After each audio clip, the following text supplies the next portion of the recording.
All right, folks. So I just finished watching the like my head toss. I just finished painting my nails. Sorry, I had to do something while I was watching that farcical nonsense that was the ABC segment on Making a Murderer.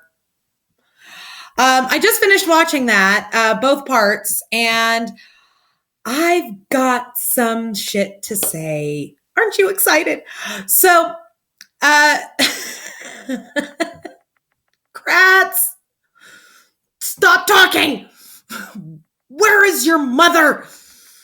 I'm sorry, but if he was my son, if I was his mother, or if like in the future, one of my kids becomes a public figure and keeps pulling the same kind of shit that Kratz is pulling, I would be at his office every day going, what the fuck is wrong with you? I taught you better. Kratz calls the docuseries Making a Murderer a defense advocacy piece. Defense advocacy piece. Why would you call it that, Kratz? Probably because it doesn't fit with any of your narratives. Now, if they were to have documented it from, your side and ran as slanted of a fucking filmmaking as you ran of an investigation, you would be toting it as the best piece of filmmaking ever in the history of the world, and you yourself would nominate it for an Oscar. With an Oscar for supporting actor for Mike O'Kelly, that blue ribbon. Him and his blue ribbon should win an Oscar, seriously. If only for most ridiculous bullshit in a documentary. That needs to be a new category. Listen up, Academy. What I love is when the interviewer asks him why they wouldn't look for fingerprints, or didn't they look for fingerprints? And Kratz says, I don't know. You were the fucking district attorney. It is your job to tell them, dust every fucking inch. I don't know. You don't know. Yeah, I hear that a lot when I ask my fucking 3-year-old why she clocked her sister. I don't know. I don't know. You do know, motherfucker. Then he proceeds to say, I don't have the case file. What does that have to do with the fucking price of hookers in Taiwan?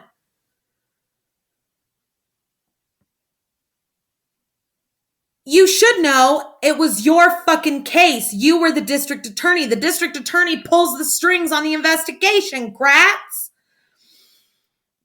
He then brings up the whole 3 phone calls thing. Guess what, people? Avery admitted to that. He admitted to it. He stated in his initial interview with Wiegert and Fassbender when he was arrested on the weapons charge, yeah, I called her 3 times. I called her 2 times before she came over, and then I called her after she left because I wanted to take another picture. Here's what they don't tell you. Avery called her. One of those calls clocks in at 7 seconds, which to me sounds like he's leaving a message. The other 2 calls clock in at 0 seconds, meaning the call never connected. It never connected. Ever. It never fucking connected. So why is that significant? Why would it be significant? Well, it is significant in that if her phone went to voice message, he hung up. And I know that sounds like it would be bad, but her voicemail was full at that time already. At the 4.5 hour-ish, 4:30-ish phone call that Stephen Avery stated to police that he made, her voicemail was already full. All you have to do is look at his fucking call records, people. Kratz said to the filmmakers, he admitted that he ran a completely circumstantial forensic science case. He fucking admitted it. He admitted that the forensic evidence that he had was completely fucking circumstantial. So why are you saying now that it was definitive? Why are you defending it as a definitive fucking forensic evidential case? It wasn't, and you yourself fucking said it. What I find really interesting, though, folks, is that Colburn is now handling the evidence in the Manitowoc County Sheriff's Department. Oh my God. You don't put somebody on that detail if they have been accused of mishandling evidence. You fucking idiot, Peterson. What the hell is wrong with you?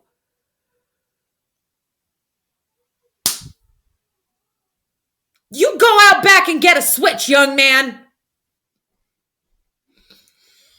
They then point out in the segment that Kratz, they point out his whole sexting scandal, and he says that at the time that this happened, he had a drug problem. He had a drug problem? What I find most interesting about this is he explains that away by blaming it on the Avery trial. Well, when you're in the limelight for 18 months, the pressure gets to you. Blah, blah, blah, blah, blah, blah, blah, blah, blah. Yeah, again, it's everybody else's fucking fault but yours. Your fuck-ups are everybody else's fault. It's Stephen Avery's fault that you have a drug problem. Stephen Avery killed Teresa Halbach. Stephen Avery. Are you going to blame him for the lack of size in your dick, too?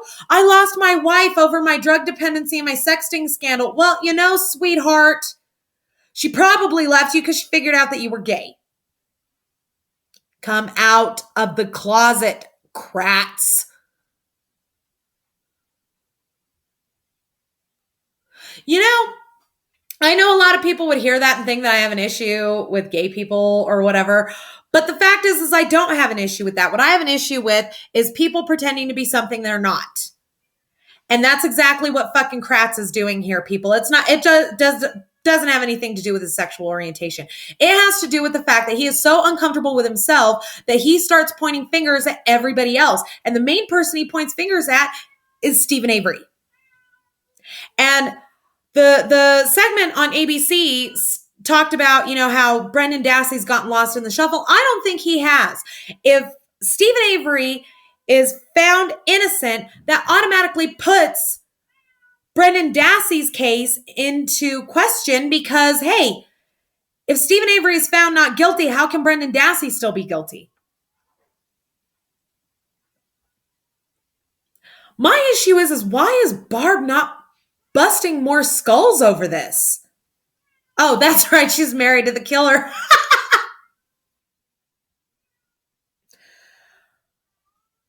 This whole thing just stinks to high heaven.